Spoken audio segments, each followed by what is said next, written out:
Bem-vindos a mais uma aula do curso de Políticas Públicas de Educação. Nosso tema continua sendo a LDB de 1996 e tomaremos como objeto 3 dos seus títulos: a organização da educação, os níveis e modalidades de educação e ensino, os profissionais de educação e o financiamento. O objetivo continuará sendo iluminar o que se encontra subjacente em seus artigos e a subordinação do projeto de educação do Estado brasileiro aos interesses do empresariado capitalista. A abordagem metodológica utilizada contém a intenção de desvelar as verdades que ela contém. Vejamos, então, a organização da educação nacional. A organização da educação nacional, conforme é estipulado na Constituição e na LDB, é da competência da União, Estados, Distrito Federal e municípios, e a sua operacionalização ocorre de acordo com a razão do Estado brasileiro. De acordo com as leis, os estados e os municípios têm liberdade de organizar os seus sistemas de ensino, porém sem fugir às determinações do poder central. É a União que coordena, articula, normatiza e avalia, determina as formas de colaboração, coleta, analisa e dissemina informações sobre a educação, presta assistência técnica e financeira aos estados e aos municípios e administra o estabelecimento de seu próprio sistema de ensino. A liberdade organizacional dos entes federativos, por maior que possa ser, é limitada pelo poder central. Há 3 sistemas de ensino no território brasileiro, cada qual cuidando de órgãos e instituições oficiais de seu sistema de ensino: o sistema federal, estadual e municipal. Os estados restritos aos limites das suas fronteiras é que prioritariamente cuidam do ensino médio e os municípios de cada estado do ensino fundamental. O sistema de ensino federal abarca as instituições de ensino superior, públicas e privadas, de ensino básico, Colégio Pedro II, colégios militares, Cefetes, etc., e demais órgãos federais de educação, pesquisa e inovação tecnológica. Conselho Nacional de Pesquisa, o CNPq, a CAPES, que é a Comissão de Aperfeiçoamento Pessoal do Ensino Superior, etc. Os estabelecimentos de ensino dos diferentes níveis são públicos, administrados pelo poder público, e privados, por entidades mantenedoras leigas, confessionais, comunitárias e filantrópicas. Em 2020, havia 178.400 escolas de educação básica no território brasileiro. Municipais, 60,1%, estaduais, 16,6%, privadas, 22,9%, e as federais correspondiam a menos de 1%. Quando consideramos a distribuição das matrículas da educação básica por dependência administrativa, percebe-se que a maior quantidade ocorre na rede municipal, 48,4%, na rede estadual, 32,1%, na rede privada, 18,6%, e na federal, menos de 1%. No ano de 2021, foram registradas 46,7 milhões de matrículas nas 178.400 escolas de educação básica no Brasil. Como disse anteriormente, a organização e o funcionamento do sistema de ensino brasileiro ocorrem de acordo com a razão de Estado brasileiro, isto é, em concordância com os interesses dos detentores dos poderes do Estado, não obstante os limites existentes, entre os quais aqueles colocados pelo direito, sem dúvida, um poderoso instrumento limitativo. Mas há outras limitações, como, por exemplo, aquelas que são impostas pelos interesses da classe social ou grupo de poder que dominam o aparelho de Estado. Um Estado dominado por uma grande aliança de empresários de todos os setores da economia, como no Brasil, nos dias atuais, dificilmente atenderá às demandas dos trabalhadores assalariados e vice-versa. O Estado religioso, de qualquer religião, primeiro governará para satisfazer a sua classe sacerdotal, e assim por diante. O Estado, como campo de forças, sempre será organizado conforme aqueles que ocupam os centros de poder. No Brasil de hoje, eles são ocupados por empresários da indústria, das finanças, do comércio, bancos, serviços, agronegócio e também por intelectuais, partidos, igrejas neopentecostais. A forma que o Estado adquire e todo o seu poder emana daí. Foucault, num curso que administrou em 1979, denominado Nascimento da Biopolítica, afirma haver atualmente uma razão de Estado neoliberal pautada pelo mercado e, de acordo com tal razão, o Estado lida com os fenômenos político-mercadológicos para sempre favorecer ao bloco de aliança que o hegemoniza. O governo prioritariamente se interessa pelo que é vital a esse bloco, a ampliação de seu poder e capital. Assim se torna claro que a organização e o funcionamento da educação nacional estão de acordo com o que esse Estado de empresários se dispõe a oferecer aos demais membros da sociedade, o que, aliás, a gente está vendo, tem sido muito pouco. O pleno desenvolvimento do educando, seu preparo para o exercício da cidadania, que reproduza esta mesma cidadania e não se insurja contra o conjunto de mecanismos de liderança, estratégia e controle posta em prática para avaliar, direcionar e monitorar a gestão com vistas à condução de políticas públicas e à prestação de serviços de interesse da sociedade. Vejamos agora níveis e modalidades da educação e ensino. A educação escolar, que emana da LDB, compõe-se dos atuais níveis de ensino. Educação básica, primeiro, com as etapas de educação infantil, ensino fundamental, ensino médio. 2, educação superior. Essa nomenclatura é uma característica desta LDB, 1996. As anteriores tinham outras nomenclaturas e não incorporavam a educação infantil. Para termos uma ideia, a LDB de 61 reconhecia os seguintes níveis: primário, secundário e colegial. O colegial podia ser científico, clássico, normal, comercial, etc. E superior. A LDB, do período ditatorial, por sua vez, dividia a atual educação básica em primeiro grau, 8 séries, segundo grau, correspondente ao atual ensino médio, e educação superior.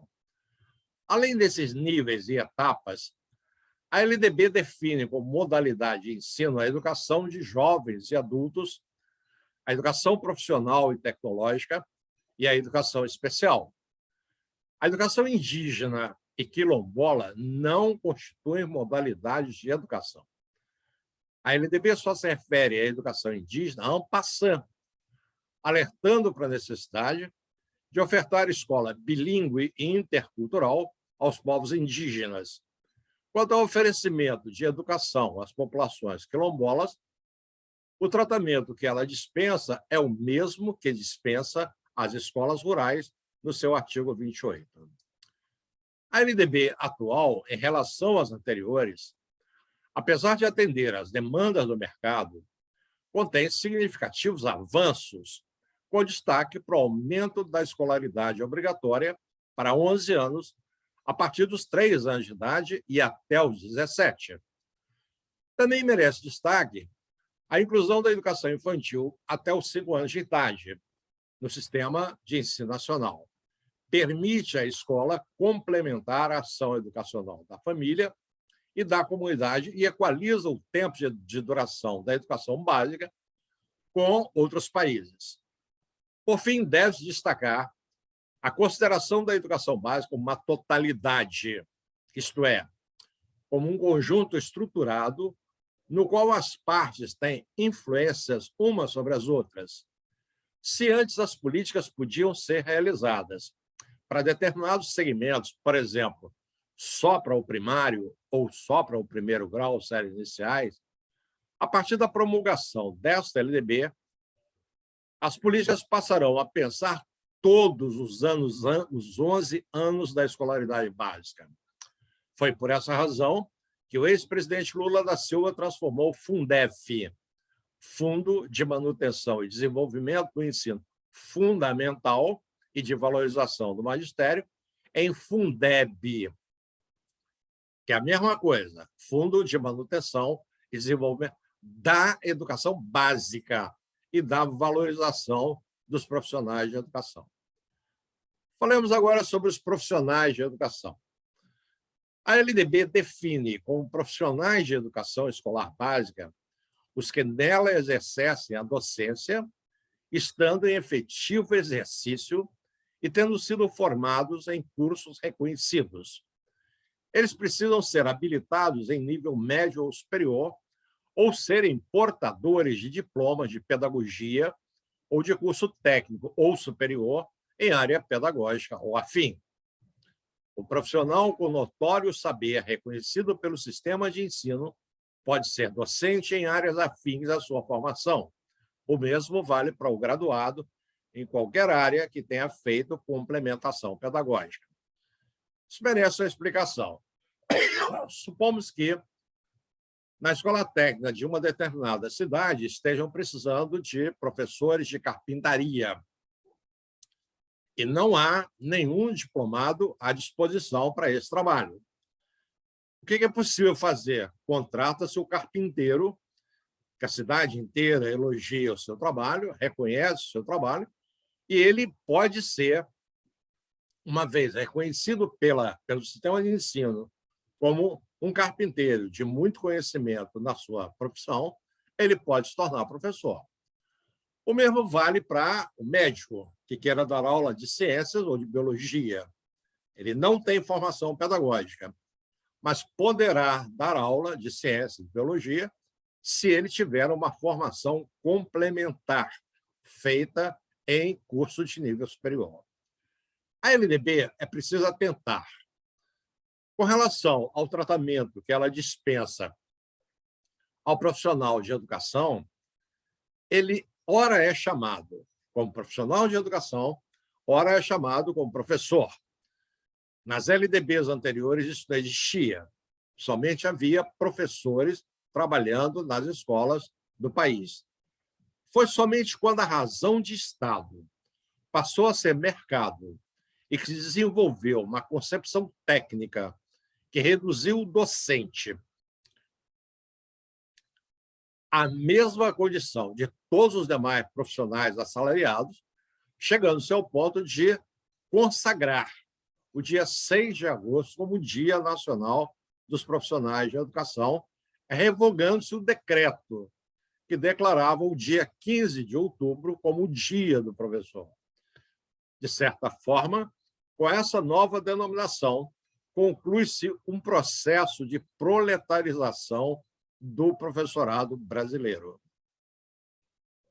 A LDB determina que os profissionais de educação sejam valorizados pelos sistemas de ensino federal, estadual e municipal, e que se lhes garanta o ingresso exclusivamente por concurso público de provas e títulos, aperfeiçoamento contínuo, piso salarial, progressão na carreira, carga horária com tempo reservado para estudo, planejamento e correção de trabalhos e, claro, condições adequadas de trabalho.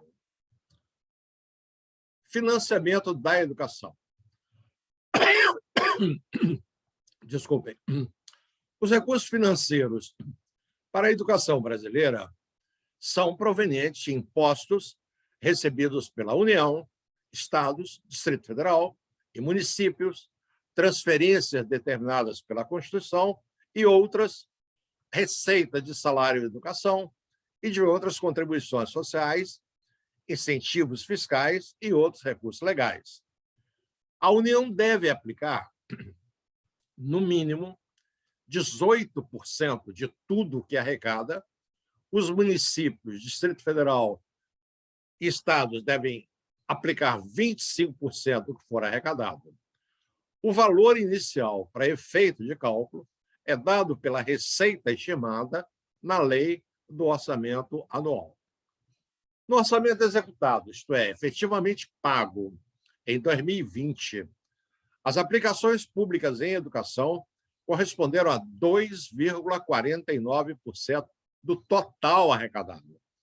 Segundo informe do Jornal do Comércio de Brasília, do Correio Brasiliense, houve uma diminuição de 10,2% em comparação com o ano anterior. Vejam bem aí, o Brasil está aplicando 2,49% da sua arrecadação em educação. Esse 2,49% ocorre uma vez por ano. Então, eu tenho que pegar esse total, dividir por 12 ou 13, vamos dividir por 13 meses, porque eu tenho que pagar 13º salário aos professores, e nós vamos ver quanto é que de dinheiro efetivamente vai chegar na escola, sobretudo garantindo a matrícula, né? O dia a dia da criança na escola. Se vocês fizerem essa conta, vocês vão ver que é muito pouco o dinheiro que o Brasil paga pela mensalidade de um aluno na escola pública. É incrivelmente menor do que qualquer colégio de ponta no Rio de Janeiro. Não dá para comparar o quanto o governo paga de mensalidade por aluno com o que um pai paga no Colégio Santo Inácio, no Colégio São Bento, ou no Colégio Santo Agostinho.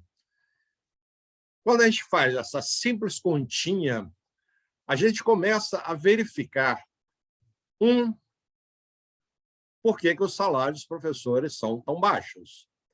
2, por que a educação não dá um salto de qualidade? Porque o dinheiro que efetivamente chega na escola, na sala de aula, gente, é muito pouco dinheiro, chega a dar pena na comparação com qualquer país, com qualquer outro estado. A situação ainda está piorando, porque o modo como o governo Jair Bolsonaro vem conduzindo a educação brasileira indica, por exemplo, que a meta número 20 do Plano Nacional de Educação 2014-2024, de ampliar o investimento público em educação pública de forma a atingir, no mínimo, 7% do PIB do país no 5º ano de vigência desta lei e, pelo menos, a 10% no final do decênio, isto é, em 2024, isso dificilmente será batido. São constantes os cortes feitos por esse governo, cancelamentos e bloqueios orçamentários. Em 2021, só para ter uma ideia, esse governo bloqueou 2,7 bilhões da educação no orçamento. Agora, em 2022, nós estamos em fevereiro, portanto, nos 2 meses de 2022, os cortes já somaram pouco mais de 800 milhões de reais. Isso quer dizer que os investimentos em educação, ao invés de serem elevados conforme determinações do Plano Nacional de Educação e de todas as lutas realizadas pelo povo brasileiro, nós estamos retroagindo em termos de investimento. A propósito disso, eu escrevi um texto que está sendo publicado na revista Carta Capital, que mostra que a educação brasileira está recuando 30 ou 40 anos em relação a 2016, por exemplo. Meus caros, essa era a nossa aula para hoje. Nossa próxima aula será ao vivo, com a presença de todos vocês.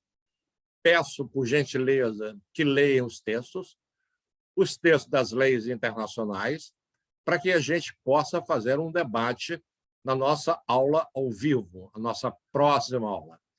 Também fiquem atentos, já está na ocasião de vocês apresentarem a primeira avaliação. Portanto, trabalho para vocês é o que não falta. Eu agradeço muito a atenção de vocês e até o nosso próximo encontro. Um abraço, passem bem.